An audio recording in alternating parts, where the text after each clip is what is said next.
Shalom Bapak Ibu yang diberkati Tuhan, kita jumpa kembali dalam FWF Osaka, Filmon Wongso Fellowship, obrolan santai keluarga Allah. Malam hari ini, hamba Tuhan yang akan mewartakan firman Tuhan, yaitu Bapak Oskar Wirawan. Beliau akan membawakan topik, jangan tawar hati, yang sebentar lagi kita akan mendengarkannya. Waktu saya serahkan pada hambanya Bapak Oskar Wirawan. Silakan Bapak. Baik, ya terima kasih Bu Ayu. Ya, saya akan share slide ya, Ibu Ayu ya. Sudah Silakan bisa Pak. ya, Bu? Oke. Iya, Ini topiknya luar biasa yang dikasih oleh Bu Ayu untuk saya bagikan malam hari ini. Artinya ya sesuai situasi ya. Hari-hari ini menjelang Pilpres katanya situasi kan memanas. Ya, oke. Apakah sudah bisa terlihat full screen, Bu Ayu? sudah Pak. Sudah ya. Ya,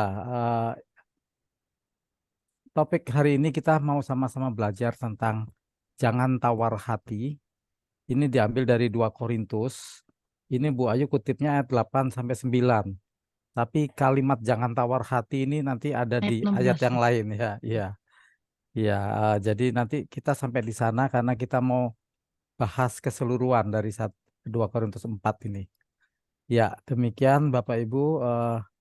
Ya, untuk memahami kebenaran firman Tuhan ketika saya dapat tema, saya punya kebiasaan memframing atau membingkai supaya lebih jelas konteksnya.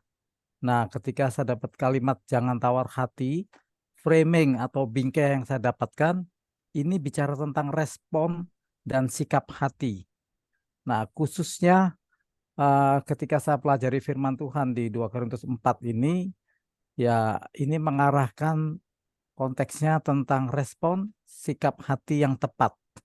Nah, seperti itu. Jadi eh, nanti uraian ayat-ayat ke depan memang tentang ke sini, tentang respon dan sikap hati yang tepat ketika menghadapi berbagai situasi dan kebenaran firman Tuhan hari ini mengajarkan kita supaya kita tidak tawar hati. Nah, ini ayat yang diberi oleh Ibu Ayu saya munculkan dari 2 Korintus 4 ayat 8 sampai 9. Dalam segala hal kami ditindas namun tidak terjepit. Kami habis akal namun tidak putus asa. Kami dianiaya namun tidak ditinggalkan sendirian. Kami dihempaskan namun tidak binasa. Nah, ini yang merah itu situasi-situasi sulit. Nah, tapi sebelum yang saya kasih warna biru ada kata namun. Nah, nanti kita sama-sama belajar ya. Ternyata namun ini adalah faktor penting ya. Setelah kata namun inilah faktor penting yang membuat sikap hati maupun respon kita tepat menghadapi segala macam. Dan 2 Korintus 4 ini menampilkan sikap mental yang kalau meminjam judul film ini Die Hard ya. Ini nggak ada matinya kalau orang orang Betawi bilang. Bahasa Inggrisnya juga menuliskan yang sama ya. We are hard pressed. Kami ditindas on every side but not crushed. Perplexed. Kita habis akal, bingung, but not in despair. Tidak terjepit. Persecuted but not abandoned. Kita dianiaya tapi tidak ditinggalkan sendirian. Struck down. Kita dihempaskan. Not destroy tapi tidak binasa. Ini di sini tidak rusak. Terjemahan Indonesia lebih keren ya, tidak binasa, lebih jelas sekali itu. Nah, yang saya dapatkan ini Bapak Ibu, ketika ini yang sering saya temukan ketika ada kalimat jangan, itu masih kebenaran separuh. Jadi setelah jangan itu ada sesuatunya yang membuat uh, mengungkapkan reasoningnya atau alasannya. Nah, hari ini kita akan menemukan itu tadi namun ya.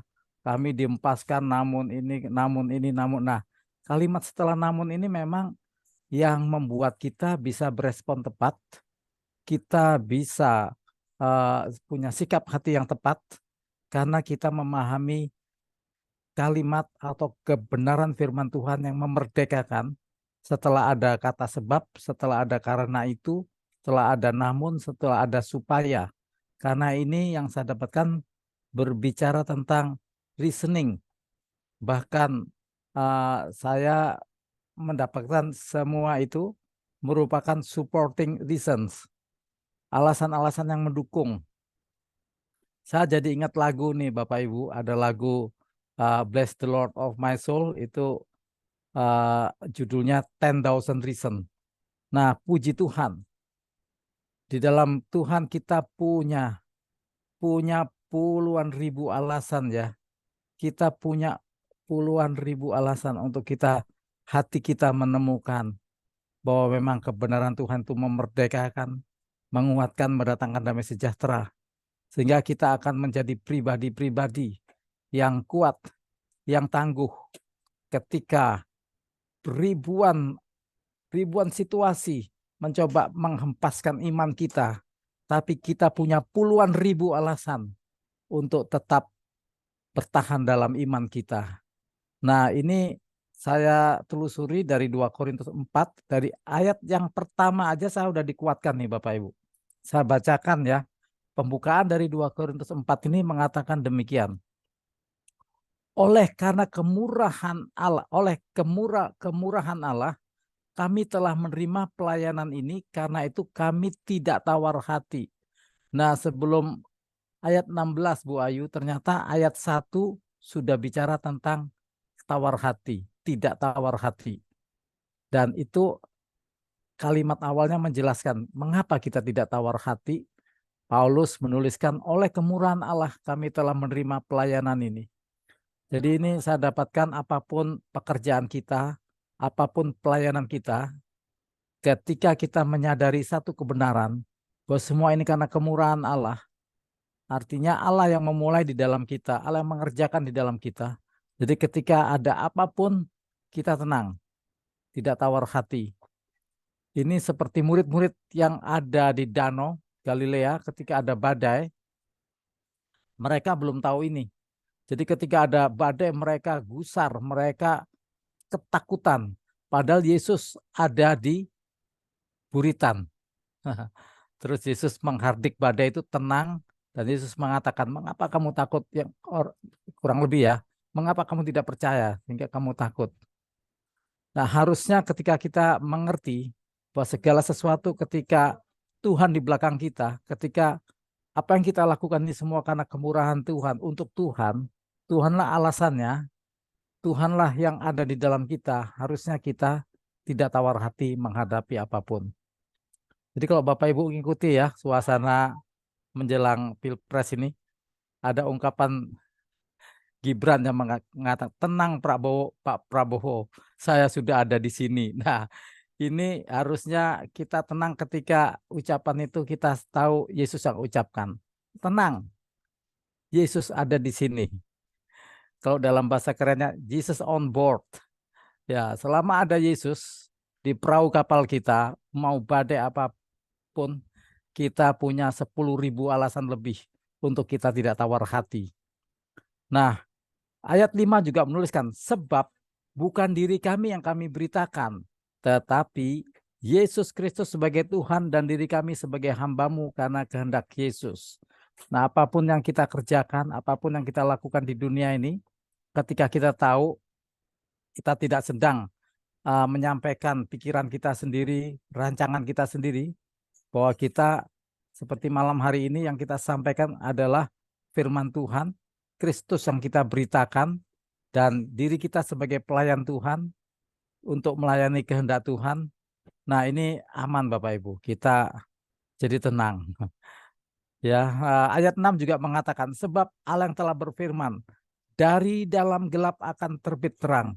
Ia juga membuat terangnya bercahaya di dalam hati kita, supaya kita beroleh terang dari pengetahuan tentang kemuliaan Allah yang nampak pada wajah Kristus. Wah, ini alasannya begitu banyak Bapak Ibu untuk kita tidak tawar hati. Sebab ada janji Tuhan, dari dalam gelap akan terbit terang. Jadi saya sering dapat penguatan ya dari teman-teman yang biasa memberikan motivasi. Pak Oscar, di dunia ini nggak ada yang kekal, termasuk masalah Bapak. Kita semua kalau punya masalah, nggak ada masalah permanen ya. Semua akan ada waktunya. Dan kegelapan pun tidak akan gelap terus. Ayat 6 mengatakan dari dalam gelap akan terbit terang. Nah, ini firman Tuhan yang mengatakan, ia juga yang membuat terangnya bercahaya di dalam kita. Nah, Yesus itu punya rancangan, dia punya planning, dia punya desain untuk terangnya bercahaya di dalam hati kita. Nah, inilah yang menguatkan kita, yang membuat kita tenang, tidak pernah tawar hati. Karena kalau Yesus sutradara hidup kita, skenarionya adalah membuat terangnya Tuhan bercahaya dalam hati kita. Supaya apa? Supaya kita beroleh terang dari pengetahuan tentang kemuliaan Allah yang nampak pada wajah Kristus. Nah, ini saya kasih blok kuning ayat 7 ini karena Alkitab LAI memberi judul perikop 2 Korintus 4 ini harta dalam bencana tanah liat. Paulus mengatakan, tetapi harta ini kami punyai dalam bencana tanah liat, supaya nyata bahwa kekuatan yang melimpah-limpah itu berasal dari Allah, bukan dari diri kami.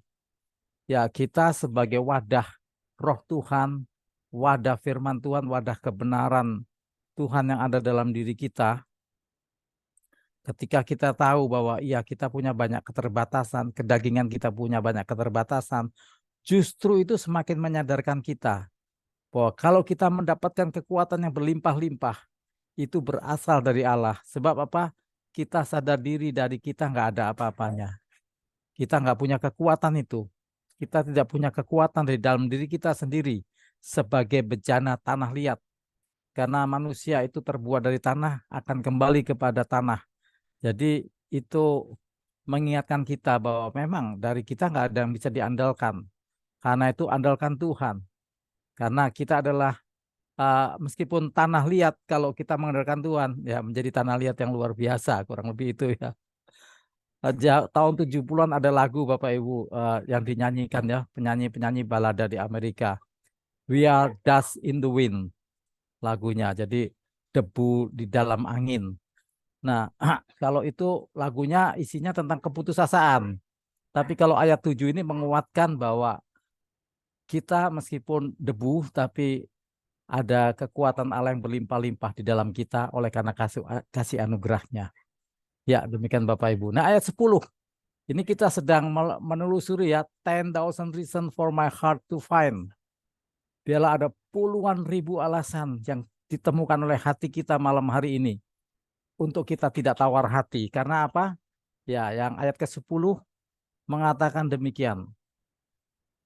Kami senantiasa membawa kematian Yesus di dalam tubuh kami supaya, nah kalimat yang saya warnain merah, supaya kehidupan Yesus juga menjadi nyata di dalam tubuh kami.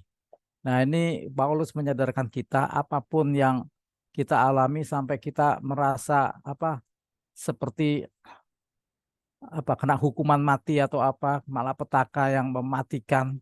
Nah, ini justru bukan ditolak oleh Paulus, dia malah mengatakan kami senantiasa membawa kematian Yesus dalam tubuh kami. Karena itu dalam ayat yang lain Paulus bilang, hidup kami ini bukan kami lagi melainkan Kristus.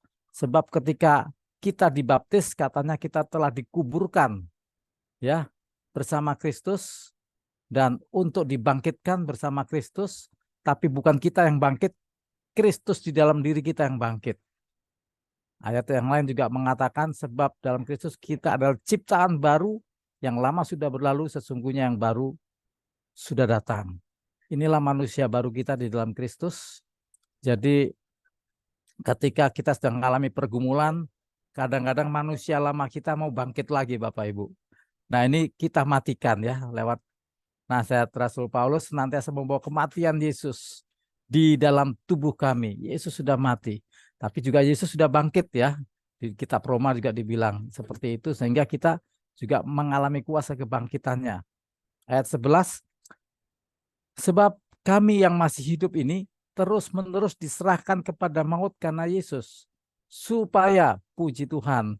Ini kalau titik, wah kita berat sekali. Kalau kepada maut karena Yesus titik, tapi ada koma Bapak Ibu. Supaya juga hidup Yesus menjadi nyata di dalam tubuh kami yang fana ini. Nah, jadi kematian Kristus kalau kita bawa, kita menyatu dengan kematiannya, kita juga bisa menyatu dengan kehidupannya, kebangkitan Kristus. Nah, inilah penghiburan kita, inilah alasan-alasan, reasoning why we choose untuk tidak tawar hati ya. Kita memilih untuk tidak tawar hati. Nanti Pak Hendrik yang kasih tahu ya apa itu tidak tawar hati bahasa Inggrisnya. Saya belum sempat buka tadi NIV. Oke, sebentar. Ayat 14. Karena kami tahu bahwa Ia ini Allah yang telah membangkitkan Tuhan Yesus akan membangkitkan kami juga bersama-sama dengan Yesus. Dan Ia akan menghadapkan kami bersama-sama dengan kamu kepada dirinya, kepada Tuhan, kepada Kristus. Puji Tuhan, inilah kemenangan kita ya di dalam Kristus. Asin hatinya. Tawar hati, asin hatinya katanya Pak. Ya oke Pak. Ya inilah yang menguatkan kita, menghibur kita. Firman Tuhan yang menjadi kekuatan kita. Bahwa Ia yang membangkitkan Tuhan Yesus. Membangkitkan kita juga bersama-sama dengan Yesus. Sehingga kita nanti bersama-sama dibawa kepada dirinya. Yaitu kepada Allah Bapa dan Kristus. Oleh kebangkitan Kristus. Oke, selanjutnya tadi ayat 14. Ini kita memiliki puluhan ribu alasan. Ayat 17.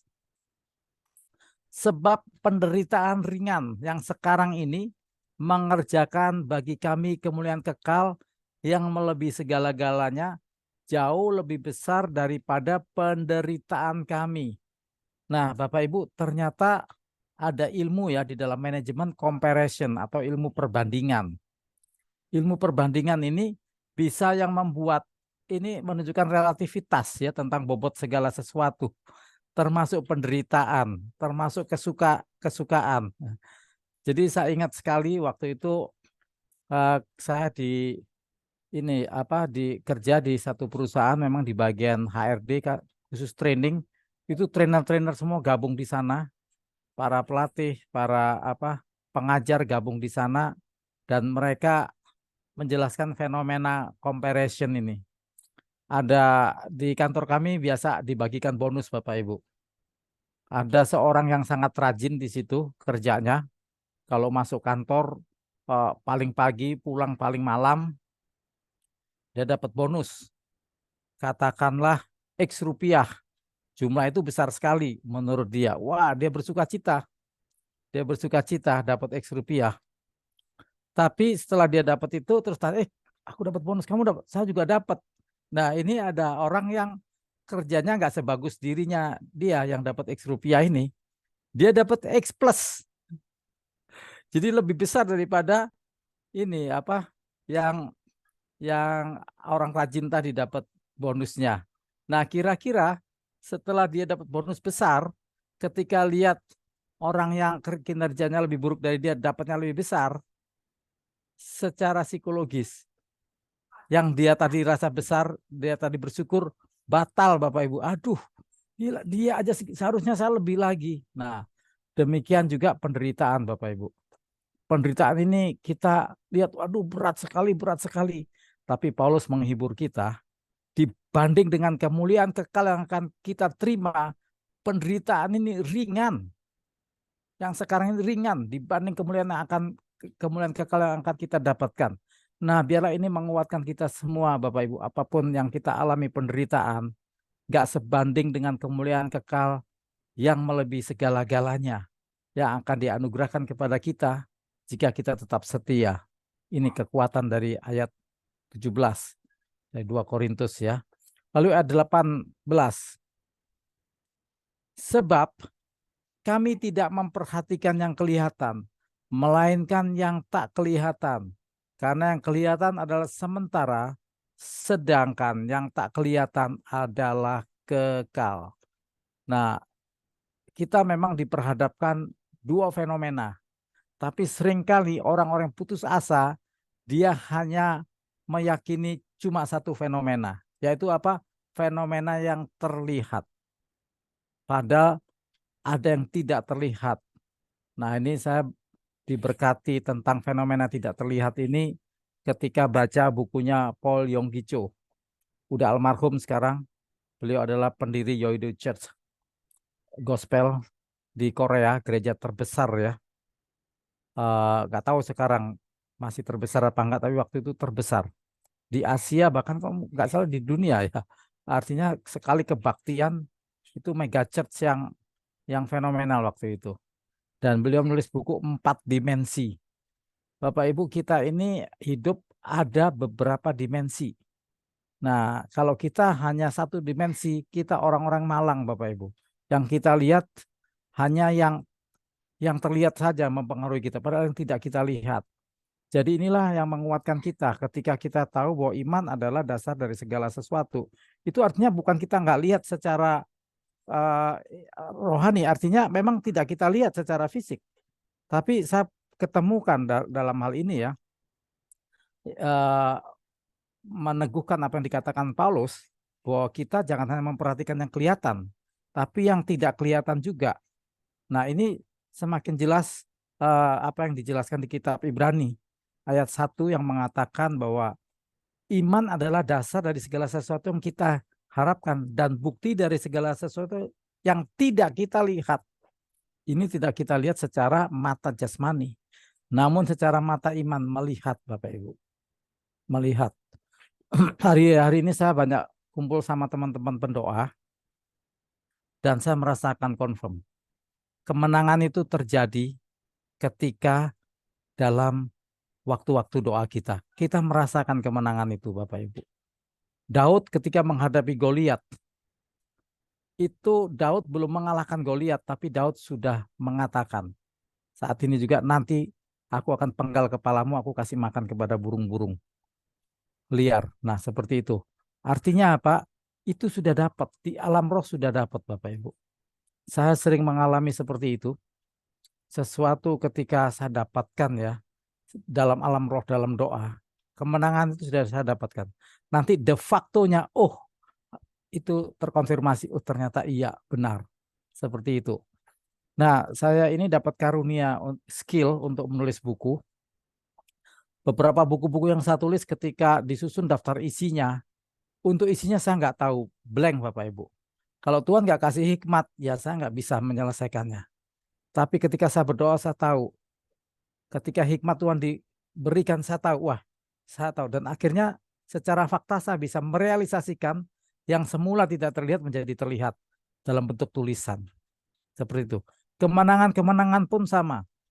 Ketika saya mengajukan proposal, Bapak Ibu, pernah ya waktu itu saya switch dari wirausaha, buka toko baby shop, yang ternyata dengan modal pas-pasan saya tersaingi dengan pemodal yang besar. Akhirnya saya harus banting setir, kerja, tapi kerjanya bukan ngelamar kerjaan, saya buat proposal. Yang lewat doa saya dapatkan sama menghubungi orang-orang tertentu. Saya buat proposal Bapak Ibu. Ketika buat proposal itu prosesnya, ulang-ulang sampai mantap. Nah Bapak Ibu kalau yang pernah membuat sesuatu ya kita yang pernah kuliah, buat skripsi, ya kita tahu ini bakalan oke enggak, bakalan kalau diuji kita menang apa enggak. Itu pemenang tahu duluan. Tahu duluan. Muhammad Ali waktu mengalahkan Sonny Liston, dia mengatakan, saya tahu bakalan menang. Kenapa? Saya udah tahu. Jadi sel-selnya, energinya udah tahu karena dia sudah membaca kelemahan-kelemahan musuhnya. Dan dia sudah menemukan kuncinya. Jadi itu sudah tahu duluan. Dan demikianlah kita ketika terus bergaul dalam doa-doa kita dengan firman Tuhan. Firman Tuhan itu dasar iman kita. Sehingga begitu banyak kesaksian, begitu banyak alasan firman Tuhan yang menguatkan, sehingga itu menimbulkan iman. Jadi sering kita dengar ya, imani saja, nggak bisa, imani saja. Kalau nggak ada firmannya nggak bisa. Itu halusinasi Bapak Ibu. Jadi firman, iman itu harus ada dasar firman kuat yang kena di kita. Dan itu yang menguatkan kita dan kita timbul keyakinannya. Seperti itu. Nah, inilah yang menguatkan kita dalam masa kesesakan, masa apa? Kesulitan-kesulitan yang kita hadapi. Ayat 18, sebab kami tidak memperhatikan yang kelihatan, melainkan yang tak kelihatan. Karena yang kelihatan adalah sementara, sedangkan yang tak kelihatan adalah kekal. Wow, keren lagi ya. Tadi ini disebutkan yang tidak kelihatan tuh dampaknya kekal. Yang kelihatan hanya sementara. Inilah pertaruhan-pertaruhan yang hebat di tengah apa di tengah pergumulan-pergumulan kita. Kita dapat penghiburan-penghiburan yang luar biasa, Bapak Ibu. Bentar, ini tadi kepencet. Ya, ayat 18. Oke. Sekarang supporting reason ya. Tadi kan dari 2 Korintus 4 sesuai konteks. Saya coba gali dari ayat-ayat yang lain. Ternyata konfirmasinya lumayan Bapak Ibu. Sangat menguatkan, jadi kita punya 10,000 reason for my heart to find ya. Efesus 3 ayat 13 mengatakan demikian. Sebab itu aku minta kepadamu supaya kamu jangan tawar hati melihat kesesakanku karena kesesakanku itu adalah kemuliaanmu. Nah, Bapak Ibu, Paulus yang mengajarkan tidak tawar hati ini, dia punya alasan, punya reasoning yang membuat dia tidak tawar hati.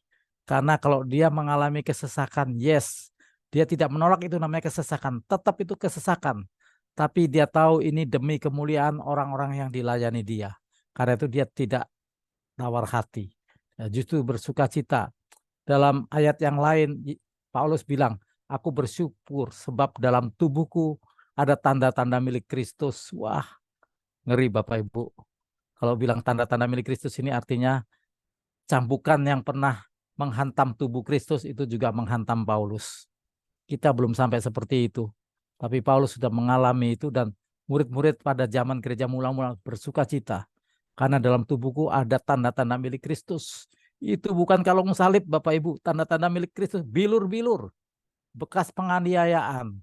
Dan gereja di Cina saya dengar menjadi luar biasa karena ya banyak orang-orang yang mengalami tanda-tanda milik Kristus di tubuhnya. 2 Korintus 4 ayat 15 dan 16 mengatakan demikian. Ini konteks 2 Korintus 4 ya. Sebab semuanya itu terjadi oleh karena kamu, supaya kasih karunia yang semakin besar berhubung dengan semakin banyaknya orang menjadi percaya, menyebabkan semakin melimpahnya ucapan syukur bagi kemuliaan Allah. Sebab itu kami tidak tawar hati. Ini ayat 16 yang tadi Ibu Ayu sampaikan ya. Tetapi meskipun manusia lahiriah kami semakin merosot, namun manusia batiniah kami dibaharui dari sehari ke sehari. Tadi manusia lahiriah yang dibilang bejana tanah liat. Yes, ini merosot. Emang ini nggak kekal. Ini yang sementara. Tapi yang penting, namun yang penting, manusia rohani kami, manusia batiniah kami dibaharui dari sehari ke sehari. Ini sesuatu yang menghibur kita semua untuk kita tetap kuat. Nah, kitab Hikmat Amsal Salomo menuliskan yang sama. Alasan kenapa kita jangan tawar hati. Amsal 24 ayat 10. Jika engkau tawar hati pada masa kesesakan, kecillah kekuatanmu. Nah, secara psikologis Bapak Ibu, ketika kita tawar hati itu tidak ada untungnya. Ketika kita tawar hati, kekuatan kita semakin kecil. Nah, saya pernah nonton video, itu video ilmiah yang memeriksa sel-sel tubuhnya 2 orang petinju. Satu petinju yang menang, kedua petinju yang kalah, dan dia merasa kalah. Itu hormon-hormon endorfin kalau nggak salah keluar, dan dia kalau kena pukulan lebih merasakan sakit. Dan tubuhnya lemas, sel-selnya tidak mendukung. Tapi sebaliknya yang pemenang, mohon maaf kalau kebalik-balik, ada namanya hormon dopamin. Hormon dopamin ini yang membuat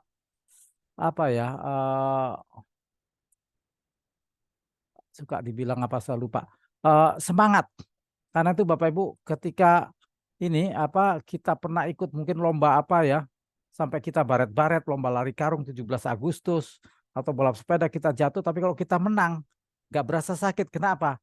Itu hormon-hormonnya memblok rasa sakit. Kenapa? Sel-sel kita membuat kita lebih kuat dan lebih tahan sehingga sakit tidak terasa kalau orang menang. Nah, Amsal menuliskan kalau kita tawar hati, masa kesesakan itu double portion Bapak Ibu. Kesesakannya misalnya 1 kilo jadi 2 kilo ketika kita tawar hati. Karena itu kalau Alkitab bilang jangan tawar hati, itu kebenaran Bapak Ibu. Karena tawar hati membahayakan kita. Sel-sel kita, tubuh kita makin merusak dirinya sendiri. Tubuh kita sendiri. Dan sakit penyakit itu juga bisa datang. Karena itu Alkitab juga menuliskan hati yang gembira adalah obat. Tapi hati yang tawar hati adalah racun. Ya, kalau mau dibalikan begitu Bapak Ibu. Jadi ini nasihat itu benar malam hari ini kita mendapat satu kebenaran firman Tuhan yang memerdekakan kita. Jangan tawar hati. Karena itu tidak ada untungnya. Bisa jadi ini strategi iblis. Kalau ayo kamu tawar hati aja, kamu kecewa saja, kamu sedih. Itu suara-suara bukan suara Tuhan Bapak Ibu. Pastikan karena suara Tuhan, firman Tuhan selalu menguatkan. Yang membuat tawar hati adalah musuh kita. Roh-roh jahat di udara. Iblis yang selalu membisikkan untuk tawar hati. Karena Alkitab mengatakan sebab iblis datang untuk mencuri, membunuh, dan membinasakan. Dia mencuri kebenaran Allah, membunuh harapan kita, akhirnya membinasakan kita. Tapi anak manusia, Yesus Kristus datang supaya kita memiliki hidup dan kita memilikinya dalam segala kelimpahan. Dan kalaupun kita itu didikan bukan dari situasi luar, tapi didikan Tuhan, Ibrani 12 menghibur kita. Ingatlah selalu akan Dia yang tekun menanggung bantahan yang sehebat itu terhadap dirinya dari pihak orang-orang berdosa, supaya jangan kamu menjadi lemah dan putus asa. Sebab imam besar yang kita punya yaitu Yesus Kristus. Dia imam yang bisa merasakan penderitaan kita, pergumulan kita. Kenapa? Karena dia pernah ada di posisi kita. Kalau orang boleh bilang we are in the same boat, kita ada di perahu yang sama. Yesus merasakan itu. Nah, karena itu ingat akan Yesus. Dia tekun menanggung bantahan itu. Bahkan ayat 4, dalam pergumulan kamu melawan dosa, kamu belum sampai mencucurkan darah. Yesus sudah, peluhnya, keringatnya seperti titik-titik darah ketika di Taman Getsemani. Itu dialami Yesus. Ketika mengalami ketakutan yang luar biasa, secara medis pernah dinyatakan bahwa itulah pembuluh darah yang pecah ketika seseorang ketakutan luar biasa. Bukannya Yesus sebagai manusia, bukannya nggak takut, takut dia. Tapi dia menyerahkan kepada kehendak Bapa. Secara roh dia kuat, tapi fisiknya nggak kuat. Pembuluh darahnya pecah, sehingga keringatnya seperti tetes-tetes darah. Kita nggak sampai seperti itu Bapak Ibu. Karena 1 Korintus 10 ayat 13 mengatakan, pencobaan-pencobaan yang kamu alami adalah pencobaan biasa yang tidak melebihi kekuatanmu. Sebab kalau kamu dicobai, Allah setia dan adil, dia akan memberikan jalan keluarnya. Nah, ini kitab Ibrani 12 lagi, lanjut ya. Dan sudah lupakah kamu akan nasihat yang berbicara kepada kamu seperti kepada anak-anak? Hai anakku, janganlah anggap enteng didikan Tuhan. Dan janganlah putus asa apabila engkau diperingatkannya. Kalau disiplin itu, didikan itu, kekerasan itu datangnya disiplin rohani dari Tuhan. Kita jangan tidak rela ya. Ayat 6 mengatakan, karena Tuhan menghajar orang yang dikasihinya dan ia menyesah orang yang diakuinya sebagai anak. Ayat 7, jika kamu harus menanggung ganjaran, Allah memperlakukan kamu seperti anak. Di manakah terdapat anak yang tidak diajar oleh ayahnya? Ayat 8, tetapi jikalau kamu bebas dari ganjaran yang harus diderita setiap orang, maka kamu bukanlah anak, tetapi anak-anak gampang. Ini kalau kita baca di Mazmur 100 ya Bapak Ibu. Masa hidup kami 70 tahun, jika kamu kuat 80 tahun. Kebanggaannya adalah kesukaran. Saya menemukan kebenaran ini Bapak Ibu. Kalau saya ketemu pengusaha-pengusaha sukses yang dulu merangkak dari nol, dia cerita, Pak, dulu saya nggak begini Pak. Saya itu dari keluarga susah. Dan dia cerita itu dengan penuh kebanggaan. Bayangin Bapak Ibu kalau ada orang sukses tapi given. pemberian karena keturunan orang tua sukses, dia cuma terima fasilitas, dia biasa-biasa saja. Saya pernah kerja di family business, perusahaan keluarga. Anak-anaknya biasa-biasa saja, bahkan cenderung minder. Kenapa? Karena mereka merasa, ini papa saya, ini orang tua saya yang berjuang. Saya tinggal terima sudah jadi seperti ini. Karena itu kebanyakan anak-anak owner yang sadar ini, dia nggak mau bekerja di tempat perusahaan keluarga. Dia keluar, dia mau bersusah payah. Kenapa? Karena mereka tidak mau menjadi anak-anak gampang. Demikianlah kita di dalam Tuhan. Kita dilatih menjadi anak-anak rohani, anak-anak Bapa ya, yang teruji kualitasnya. Karena itu kita bukan anak-anak gampang. Puji Tuhan, ya ini beberapa penguatan-penguatan lagi dari rangkaian Ibrani 12 yang mengatakan, ayat 9, selanjutnya dari ayah kita yang sebenarnya, kita beroleh ganjaran dan mereka kita hormati. Kenapa? Ya karena ini, kalau demikian, bukankah kita harus lebih taat kepada Bapa segala roh supaya kita boleh hidup? Karena hajaran Bapa surgawi itu supaya kita beroleh hidup yang kekal. 10, sebab mereka mendidik kita dalam waktu yang pendek, orang tua jasmani kita, sesuai dengan apa yang mereka anggap baik. Tetapi dia, yaitu Bapa kita di surga, menghajar kita untuk kebaikan kita supaya, nah ini ada kata supaya lagi, kita beroleh bagian dalam kekudusannya. Nah, saya jadi ini Bapak Ibu pernah membayangkan ya, kenapa neraka itu ada. Nanti kalau saya salah dikoreksi ya Pak Hendrik. Kenapa neraka itu ada? Neraka dibuat serem, ceritanya menakutkan. Kenapa? Supaya kita semua nggak ada yang ke sana. Bapak pengen semua kita ngumpul di surga. Jadi itulah ada gambaran ekstrim sekali. Kamu kalau nggak apa kamu harus benar, kalau nggak kamu ke neraka, sehingga orang-orang tahu perbandingannya sehingga pilihnya ke surga. Nah, itu yang saya dapatkan itu karena itu kasih karunia buat saya. Wah, neraka ini gambaran kasih karunia. Kalau enggak kita ada di tengah-tengah. Nah, ini kan ada ucapannya, jangan jadi orang abu-abu, jadi tegak lurus. Tidak ada hitam, tidak ada abu-abu, hanya ada hitam atau putih. Kamu kalau enggak putih berarti kamu hitam, seperti itu. Kalau enggak hitam berarti putih. Nah, jadi tariklah garis lurus. Semua ajaran-ajaran Tuhan ini membuat kita ada di garis lurus, tidak abu-abu. Kaki kita tidak ada di dua area neraka dan area surga. Enggak bisa. Kita pilih salah satu. Nah, untuk itu kita harus memang belajar ya dari berbagai penderitaan sehingga kita pilih surga. Seperti itu Bapak Ibu. Ayat 11, memang tiap-tiap ganjaran pada waktu ia diberikan tidak mendatangkan sukacita. Enak, memang nggak enak. Tapi ini ya orang-orang dunia aja, para pemimpin, penasihat, ahli-ahli manajemen bilang comfort zone itu adalah area mematikan. Jadi seperti itu. Kalau orang ada di zona nyaman terus, itu zona kematian. Pelan-pelan, seperti frog in the kettle.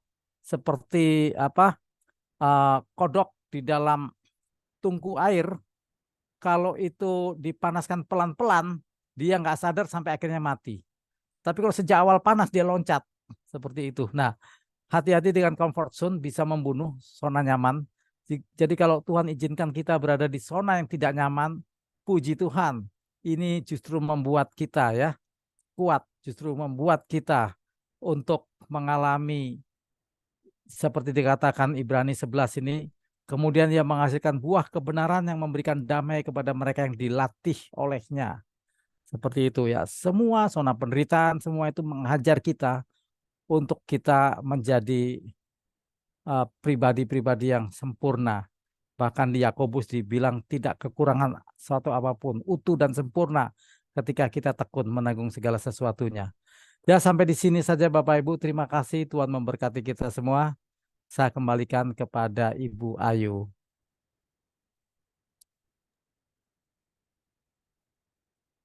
Terima kasih Pak Oscar yang sudah Ya, sharingkan firman Tuhan bagi kita malam hari. Tuhan Yesus memberkati ya. ya, Mahong sama-sama. Terima kasih juga. Baik Bapak Ibu, kita akan masuk ke diskusi.